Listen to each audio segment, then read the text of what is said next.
Israel may recognize Assad's control over Syria and bid to repel Iran. Reports Israel has on multiple occasions accused Iran of deploying troops in the Golan Heights, which have allegedly fired missiles at Israeli territory. Tel Aviv has conducted airstrikes on Syrian territory, claiming that they targeted militant groups controlled by Tehran. The Islamic Republic has denied the accusations. Israel could formally endorse Damascus' control over southern Syria in exchange for Russia negotiating with Iran on pulling back armed groups affiliated with it from the Golan Heights, The Washington Post reported, citing sources in the White House. According to the newspaper, the deal was struck between Russian President Vladimir Putin and Israeli Prime Minister Benjamin Netanyahu and was later discussed at the summit between U.S. President Donald Trump and Vladimir Putin in Helsinki. Washington Post's sources claimed that Netanyahu came up with the deal following the Syrian army's recent advances in the southern province of Daraa and after realizing that the U.S. won't be putting boots on the ground there, preferring to withdraw from Syria.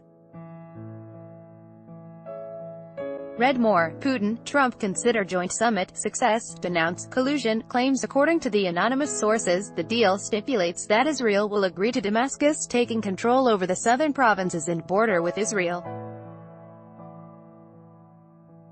In exchange, Moscow reportedly promised to persuade Iran to keep groups that it has control over in Syria at least 80 kilometers 50 miles away from the border. Moreover, Moscow allegedly also promised to not openly object to the Israeli Air Force striking Iran's positions in Syria if it deploys strategic missiles or anti-aircraft systems.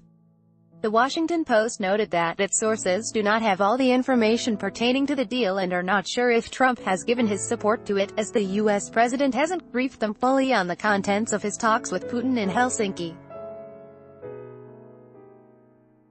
Read more. Syria launches a dozen strikes against Daesh in southern Golan Heights. The U.S. and Russian presidents discussed reaching peace in Syria and securing the Syrian border with Israel to ensure its security, agreeing to cooperate on the matter.